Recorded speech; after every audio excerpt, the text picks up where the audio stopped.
मनोगत व्यक्त करायच्या अगोदर आदरणीय अजितदादांना आपल्या सगळ्यांच्या वतीनं आदरांजली वाहतो। या सभेसाठी या व्यासपीठावर उपस्थित असलेले आपल्या सगळ्यांचेच मार्गदर्शक विधान परिषदेचे माजी सभापती आदरणीय श्रीमंत रामराजे निंबाळकर साहेब, श्रीमंत संजीवराजे निंबाळकर साहेब, श्रीमंत रघुनाथराजे नाईक निंबाळकर साहेब, माजी आमदार माझे मित्र दीपकरावजी चव्हाण, या जिल्ह्याचे शिवसेनेचे संपर्क प्रमुख शरदजी गणसे, अनिकेतराजे निंबाळकर, विश्वजितराजे नाईक निंबाळकर, सत्यजितराजे नाईक निंबाळकर, सह्याद्री कदमजी, चंद्रकांतदादा जाधव, विजयराज भैया कराड, अविनाशजी फडतरे, नाना सोडवरे, हेमंतजी सुतार, ज्ञानेश्वरजी पवार आणि ज्यांचा उल्लेख आवर्जून केला पाहिजे आणि त्यांनी पक्षाचा आदेश मानून ज्यांनी आपला उमेदवारी अर्ज मागे घेतला ते माझे युवा सेनेचे मित्र सचिनजी चव्हाण, अमितजी पवार, व्यासपीठावरील सर्व सन्माननीय मान्यवर आणि मोठ्या संख्येनं उपस्थित असलेले पैठणवासीय बंधू आणि भगिनींनो, आज खरं तर निवडणुकीला सामोरं जात असताना आपल्या सगळ्यांनाच दुःख आहे। या राज्याचे उपमुख्यमंत्री आदरणीय अजितदादा आपल्या समवेत आता नाही आणि म्हणून भाषणाची सुरुवात करत असताना मी त्यांना आदरांजली वाहिली। पण रामराजे निंबाळकर साहेबांना ही उपस्थिती बघितल्यानंतर मी सांगू इच्छितो की दुपारी 12 वाजल्यापासून आता 2 वाजेपर्यंत या भर उन्हात या सभेतला एकही माणूस इकडे तिकडे झाला नाही, याचा अर्थ आपण 16 पंचायत समिती आणि 8 जिल्हा परिषद जिंकलेले आहे आणि हे रामराजे निंबाळकर साहेबांवरचं प्रेम आहे। राज्याचा उद्योग मंत्री म्हणून येत असताना गाडीत मी अनेक चर्चा केल्या। MIDC ला कशी ताकद द्यायची, नव्यानं अतिरिक्त पलटण MIDC कशी तयार करायची, ही देखील चर्चा झाली। आपल्या सर्वांचे नेते एकनाथ शिंदे साहेबांनी देखील आता सांगितलं की छोटे मोठे उद्योग कमिन्स नंतर आता या परिसरामध्ये आले पाहिजेत, यासाठी प्रयत्न झाला पाहिजे। पण हे सगळं कोण करू शकतो? तर राज्याचा उद्योग मंत्री करू शकतो। पण काही लोकांमध्ये गैरसमज पसरवत आहेत, अफवा पसरवत आहेत की आम्ही काही दिवसापूर्वी डावोसला गेलो होतो मुख्यमंत्री मोदयांच्या नेतृत्वाखाली। काही मंडळींनी सांगितले की तिथनं थेट काही लोकांना फोन आला आणि साताऱ्यामध्ये आता MIDC आणि कारखाना मी आणतोय असं मुख्यमंत्र्यांनी सांगितलं। मला असं वाटतं की मी दावोसच्या दौऱ्यामध्ये होतो, तेवढ्या कार्यबाहुल्यातनं मुख्यमंत्र्यांनी कोणालाच फोन केला नाही। त्यांचे रामराजे साहेब तुम्ही खात्री बाळगा, आणि तो फोन केला असता तर उद्योग मंत्री म्हणून मलाच विचारून केला असता, पण असं काही झालेलं नाही। पण खोटं बोला पण रेटून बोला आणि जनतेला फसवा हा काही लोकांचा उद्योग बनलेला आहे आणि म्हणून राज्याचा उद्योग मंत्री म्हणून मी आपल्याला शब्द देतो। आता मला निंबाळकर साहेबांनी देखील सांगितलं की काही वर्षापूर्वी आपल्या 277 हेक्टरवर MIDCनं नोटिफिकेशन केलेलं आहे। तिथल्या शेतकऱ्यांना विश्वासात घेऊन पुढच्या महिन्याभराच्या रामराजे साहेब तुमच्याच नेतृत्वाखाली या ठिकाणी बैठकीचं आयोजन केलं जाईल आणि 277 हेक्टरवर शेतकऱ्यांना विश्वासात घेऊन शेतकऱ्यांना पाहिजे तो जमिनीचा दर देऊन या ठिकाणी MIDC केली जाईल। हे उद्योग मंत्री म्हणून या ठिकाणी मी आपल्याला सांगू इच्छितो। कधी कधी असं वाटतं की माझं उद्योग मंत्री पण दुसऱ्याच कोणी घेतलंय की काय। आता मला कळलं की अजून कुठेतरी MIDC झाले म्हणून जाहीर करून टाकलं। आता मी गेल्यानंतर मंत्रालयात गेल्यानंतर स्वतः भेटून मुख्यमंत्री महोदयांना विचारणार आहे की उद्योग मंत्री पदाचा ऍडिशनल चार्ज तुम्ही साताऱ्यात पळवत गेलाय की काय। तर अधिकार माझा, उद्योग मंत्री मी, आणि काही लोक साताऱ्याच्या प्रत्येक जमिनीवर MIDC करत सुटलेले आहेत। पण तुम्ही चिंता करू नका, मी पैठणवासियांना शब्द देतो की ज्या प्रक्रियेतनं MIDC ची जमीन संपादित केली पाहिजे, ज्या प्रक्रियेतनं शेतकऱ्यांना जमिनीचा चांगला दर दिला पाहिजे, ती प्रक्रिया पारदर्शकपणानं राबवून शेतकऱ्यांवर अन्याय होणार नाही ही भूमिका घेऊन तुम्ही सांगाल तिथं MIDC करण्याची जबाबदारी आज राज्याचा उद्योग मंत्री म्हणून या परिसरात मी स्वतः स्वीकारलेली आहे. मगाशी माझे एक तरुण सहकारी माझ्याकडे आले, ते म्हणाले की सुरवाडीचा एक रस्ता जो आहे त्याला खड्डे पडलेले आहेत. खरं तर मी त्यांना सांगणार होतो की अतिरिक्त भार असलेल्या उद्योग मंत्र्यांना विचारा की हा रस्ता मंजूर झालाय की नाही, पण म्हटलं नको, जास्त कोणाला किंमत द्यायची आवश्यकता नाही. पण मी रामराजे साहेबांच्या समोर आज या ठिकाणी स्पष्ट पद्धतीनं सांगतो की ज्यावेळी पुन्हा एकदा बैठकीला मी इथे येईल त्यावेळी या रस्त्याच्या कामाची निविदा देखील प्रसिद्ध झालेली असेल, त्याचं टेंडर देखील झालेलं असेल. त्याच्यामुळे आम्हाला सगळ्यांना मिळून विकास करायचा आहे आणि विकास करत असताना माननीय एकनाथ शिंदे साहेबांच्या नेतृत्वाखाली सगळ्या समाज घटकांना बरोबर घेऊन आम्हाला काम करायचं आहे. कोणावरही अन्याय होणार नाही ही आमची भूमिका आहे. आणि असं करत असताना मगाशी गाडी थोडी खेळीमेळीची चर्चा होत असताना असं पण मला कळलं की काही लोक दादागिरी करतात. आता मी कोकणात येतो, मग त्या गोष्टीचा माझा कितीचाही जवळचा संबंध आहे तुम्हाला सगळ्यांना माहिती आहे.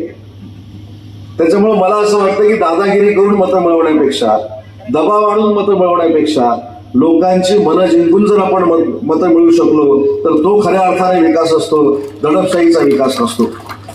मी थोड्या मागच्या निवडणुकींबद्दल मी सांगतो की खासदारकीची निवडणूक झाली. खासदारकीला देखील एकनाथ शिंदे साहेबांच्या नेतृत्वाखाली आपले अतिशय चांगल्या पद्धतीनं खासदार निवडून आले. UPTच्या लोकांनी आपल्यावर आरोप प्रत्यारोप केले. विधानसभेची निवडणूक झाली. 80 उमेदवारांपैकी 60 आमदारकीचे उमेदवार आपण जिंकले. म्हणजे आपला स्ट्राईक रेट जवळजवळ 75 ते 80% होता. नंतर नगरपालिकेच्या निवडणुका झाल्या. नगरपालिकेच्या निवडणुकीमध्ये 72 ते 75 अध्यक्ष या महाराष्ट्रामध्ये एकनाथ शिंदे साहेबांच्या नेतृत्वाखाली झाले. आणि परवाची महानगरपालिका झाली. त्या महानगरपालिकेमध्ये 3 वर्षापूर्वी उठाव केलेला असताना देखील 412 नगरसेवक या महाराष्ट्रामध्ये महानगरपालिकेमध्ये शिवसेनेचे निवडून आले. एवढी ताकद माननीय एकनाथ शिंदे साहेबांच्या नेतृत्वाखाली महाराष्ट्रातल्या जनतेनं आपल्याला दिलेली आहे. दुर्दैवानं फलटणमध्ये आपला पराभव झाला. पण तो पराभव मानत नाही, त्याला काही खेळाडू वृत्ती मिळत नाही. खरं तर मी गेली 25 वर्ष रामराजे निंबाळकर साहेबांना अतिशय जवळून बघतो, सभागृहामध्ये बघतो. आणि त्यांनी राजकीय संस्कार जो आपल्या सगळ्यांवर निर्माण केलेला आहे तो अतिशय महत्वाचा आहे. परंतु कदाचित फलटणमध्ये आपला पराभव झाला असेल, त्याचा उलटा आपल्याला या पंचायत समितीमध्ये आणि जिल्हा परिषदेमध्ये काढायचा आहे. 8च्या 8 जागा जिल्हा परिषदेच्या या शिवसेनेच्या धनुष्यबाणाच्या निवडून आल्या पाहिजेत. पंचायत समितीच्या जागा निवडून आल्या पाहिजेत. यासाठी पुढचे 4 दिवस आपण सगळ्यांनी अहोरात्र मेहनत केली पाहिजे. आणि माझ्या राजकीय जीवनामध्ये असे दुपारी 2 वाजता हजारो कार्यकर्ते, हजारो महिला, हजारो युवक, हजारो वरिष्ठ लोक एखाद्या नेत्यासाठी जमतात हे मी पहिल्यांदा फलटणमध्ये बघितलेलं आहे माझ्या राजकीय जीवनामध्ये. आणि त्याच्यामुळं आपण सगळे जर एकत्र कामाला लागलो तर आपला विजय अतिशय जवळ आहे. आपण अतिशय चांगल्या पद्धतीने विजय संपादन करू शकतो. फक्त पुढचे 4 दिवस म्हणण्यापेक्षा शेवटचे 2 दिवस, बरोबर ना? पदाधिकाऱ्यांना कळलं असेल मी काय सांगतो ते. शेवटचे 2 दिवस अतिशय महत्वाचे आहेत. आणि आमचे संपर्क प्रमुख शरद कळसे साहेब आहेत, ते बाकीच्या बाबतीत सगळ्यांपेक्षा ते पुढे आहेत. त्याच्यामुळे बाकीची काही चर्चा करत नाही. पण शेवटी रणांगणामध्ये समोरून जर वार झाला तर त्याच्यामध्ये मजा असते. मागणं वार करायचे, दादागिरी करायचे, कुठल्या तरी 100 पेलवान आणायचे. रामराजे साहेब, आज मी आदरपूर्वक सांगतो की सध्या सगळ्यात महाराष्ट्रामध्ये पेलवानांची टीम जर कोणाकडे असेल तर तुमच्या उदय सामंतकडे आहे. आणि पुराव्यानिशी मी सिद्ध केलेला आहे. एकनाथ शिंदे साहेबांच्या नेतृत्वाखाली याच पश्चिम महाराष्ट्रातलं 1300 पेलवान घेऊन मी जम्मूला गेलो होतो. आणि मी इतिहास केला की ज्या पेलगाममध्ये ज्या सैनिकांनी रक्त सांडलं त्या सैनिकांना रक्त देण्यासाठी याच पश्चिम महाराष्ट्रातले 1200 पेलवान घेऊन मी जम्मूला गेलो होतो. ते जम्मूला जर मी घेऊन जाऊ शकतो तर फलटणला कधी काढू शकतो? 100 कोटी आणि 1200 कोटी. शरदजी, तुम्ही फक्त कॅल्क्युलेशन केला तर त्यांच्या 1200 पट आपण पुढे आहोत, 12 पट पुढे आहोत. त्याच्यामुळे अशा गोष्टी कोणी करू नये. विकास कामं करा. साखर कारखान्याला जसा दर दिलाय माननीय रामराजे निंबाळकर साहेबांच्या नेतृत्वाखाली तसा पद्धतीने शेतकऱ्यांचा विकास करा. शेतकऱ्यांच्या पाकाड्या करा, रस्ते करा, मंदिरं बांधा. आणि हे सगळं करून मन जिंका. परंतु दादागिरी करून मन जिंकण्याचा प्रयत्न मला असं वाटतं हा तात्पुरत्या स्वरूपाचा असतो. कधी ना कधी हे लोकांना कळतं आणि ज्यावेळी लोकांना कळतं त्यावेळी ते नेतृत्व भुईसपाट झालेलं असतं. हा इतिहास देखील महाराष्ट्राच्या अनेक मतदारसंघात आपण सगळ्यांनी बघितलेला आहे. आणि म्हणून आपला राजकीय संस्कार काय, आपण शांतपणाने विकास कामं करतो. आपण शांतपणानं प्रत्येक संकटाला सामोरं जातो. शांतपणानं लोकांची मनं जिंकण्याचा प्रयत्न करतो. आणि हेच आपलं ध्येय आणि उद्दिष्ट ठेवून जे आज एकनाथ शिंदे साहेबांनी आपल्याला मार्गदर्शन केलं ते महिला भगिनींनी देखील प्रत्येक महिलेपर्यंत पोहोचवणं गरजेचं आहे. मी त्याचा साक्षीदार आहे. आज जरी अजितदादा हयात नसले तरी मी त्याचा साक्षीदार आहे. माननीय एकनाथ शिंदे साहेब राज्याचे मुख्यमंत्री होते, अजितदादा अर्थमंत्री होते आणि उपमुख्यमंत्री आदरणीय देवेंद्रजी फडणवीस होते. आणि लोकसभेची निवडणूक झाली होती. लोकसभेच्या निवडणुकीनंतर आता आमचं काय होणार हा प्रश्न महायुतीच्या सगळ्या नेत्यांसमोर होता. आणि त्याच वेळी माननीय एकनाथ शिंदे साहेबांच्या डोक्यातून मुख्यमंत्री माझी लाडकी बहीण योजना ही संकल्पना आली. महिला भगिनींच्या खात्यामध्ये पैसे वर्ग झाले आणि महाविकास आघाडीचा टांगा पलटी झाला. हे देखील आपण विधानसभेला बघितलेलं आहे. आणि त्याच महिला भगिनींना आज एकनाथ शिंदे साहेबांनी आश्वासन दिलंय की जोपर्यंत पृथ्वी तलावर सूर्य आणि चंद्र आहेत तोपर्यंत मुख्यमंत्री माझी लाडकी बहीण योजना कोणी रद्द करू शकत नाही. हे शिवसेना म्हणून आमचं वचन आहे आणि त्याचं सरकारमध्ये अंमलबजावणी करण्याची जबाबदारी देखील आम्हा सगळ्यांची आहे. युवकांना देखील विनंती करायची आहे की तुमच्यासाठी देखील अनेक योजना एकनाथ शिंदे साहेबांनी आणल्या, महिलांसाठी आणल्या, वरिष्ठांसाठी आणल्या. त्या सगळ्या योजना जर आपण लोकांपर्यंत पोहोचू शकलो, त्या सगळ्या योजना आपण लोकांपर्यंत पोहोचून त्याची अंमलबजावणी करू शकलो तर खऱ्या अर्थानं लोकांचं मतपरिवर्तन होऊ शकतं. आपण ज्या ज्या योजना केल्या त्या तळागाळातल्या लोकांसाठी केल्या, ज्या ज्या योजना राबवल्या त्या देखील सर्वसामान्य लोकांसाठी राबवल्या. आणि म्हणून कार्यकर्त्यांना विशेषतः मला विनंती करायची आहे, जनता तर आपल्या बरोबर आहेच, मतदार पण आपल्या बरोबर आहेत.